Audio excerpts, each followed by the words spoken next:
So hello everyone, welcome back to my YouTube channel. मेरा नाम है तान्या रियाश और मैं हूँ आप लोगों के साथ। तो कैसे आप सभी लोग, स्वागत है आपका इस बेरोजगार की नगरी में। Clapping clapping for you guys, clapping for you. आप फिजिकल एजुकेशन का एग्जाम आप दे के आ चुके हो एंड कुछ घर पे पहुंच गए होंगे। कुछ लोगों को जो होगा डिप्रेशन हो रही होगी, एंग्जाइटी हो रही होगी। अरे दीदी समझ में नहीं आ रहा है क्या हुआ, मैं तो 100 आउट ऑफ 100 सोच रही थी पर ये नंबर का तो गलत लग रहा है मुझे, ये तो गलत लग रहा है दीदी, मेरे को तो लग रहा है पास भी नहीं हो पाएंगे, फिर ऐसा हो जाएगा वैसा हो जाएगा।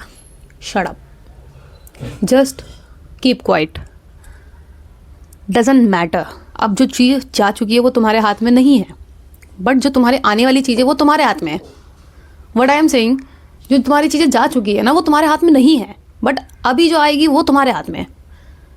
जैसा भी गया फिजिकल एजुकेशन का पेपर, मैंने बोला तो सही कि मैं तुमको रिव्यू दूंगी, मेरे पास पेपर ही नहीं है, सही बताऊँ तो।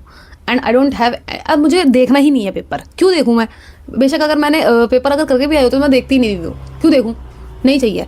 हो सकता है कि मॉडरेट आया हो, टफ आया हो, कुछ बच्चों को लगाओ। मैं बताती हूँ, कोई भी पेपर मॉडरेट, टफ या इजी तब लगता है जिस हिसाब से तुम्हारी प्रिपरेशन होती है, तुम चाहे मानो ना मानो, because it is a CBSE board. ठीक है, CBSE बोर्ड तुम्हारा कोई कॉम्पिटेटिव एग्जाम नहीं है कि जो तुमको बहुत हार्ड बना देगा, तो फिर ओवरऑल तुम कह सकते हो। बट हाँ, मैं ये कहूँगी, जैसा भी पेपर आया हो, जिस तरीके से भी पेपर आया हो, जिस हिसाब से तुमने किया हो चुका है पेपर। टेंशन लेने की ज़रूरत नहीं है अब इस चीज़ की। Just focus on your other subjects. ठीक है, हो सकता है कुछ आर्ट्स बच्चों के पास होगा, जो भी तुम्हारा नेक्स्ट सब्जेक्ट है उसको जाके करो। ठीक है, और अगर जिसका बच्चों का अकाउंट्स का पेपर है, भाई मैंने वीडियो बना दी है स्ट्रैटेजी की, जाके वीडियो चेक करो। एंड आई होप ये तुमको क्या कहते हैं हेल्प करेगी ये स्ट्रैटेजी, क्योंकि ये प्लान है भाई 100 आउट ऑफ 100 स्कोर करने का। एंड मैं तुमको ये बोलूँगी, बाकी की फ़र्क नहीं पड़ता अब तुमने क्या किया है पेपर में। ठीक है, अब तुम्हारा पेपर हो चुका है, चुपचाप रहो। तुम ओवर थिंकिंग हो रही है, तुमको इसको ऐसे बंद करना है, राइट वाले नाक को, और ऐसे पेट से सांस लेनी है, ओवर थिंकिंग कम करने की। ऐसे सांस लो, इनहेल करो, एक्सहेल करो, इनहेल करो, एक्सहेल करो, और ओवर थिंकिंग उसको कम करो। एंड देन जाओ अपने अकाउंट्स की तैयारी करो। अकाउंट्स ज़्यादा इंपॉर्टेंट है तुम्हारी। फालतू अब मत सोचो ना यार, अब जो तुमने हो गया वो हो चुका है।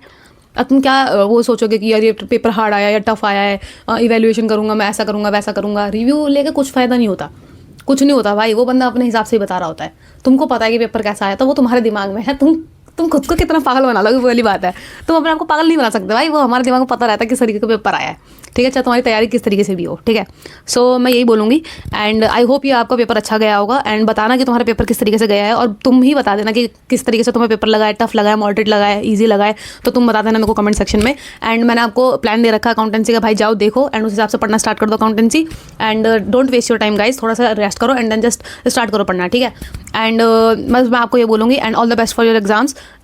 और बस मैं आपको ये बोलूँगी, एंड प्लीज़ मेरे को फिजिकल एजुकेशन के बारे में बता देना किस तरीके से पेपर आया है। ठीक है, मैंने तो पेपर देखा भी नहीं है, खैर मुझे देखने की भी ज़रूरत नहीं है। एंड ऑफकोर्स तुमको भी अब ज़रूरत नहीं पड़ेगी कि तुम रिव्यू देखो कि किस तरीके से पेपर आया। डजंट मैटर ब्रो, अब आपको आगे बढ़ना है। ठीक है, सो गाइज आई होप ये वीडियो आपको पसंद आई होगी। सो प्लीज़ लाइक करना, शेयर करना, सब्सक्राइब करना, मेरे साथ बने रहो। And thank you so much for watching, bye bye.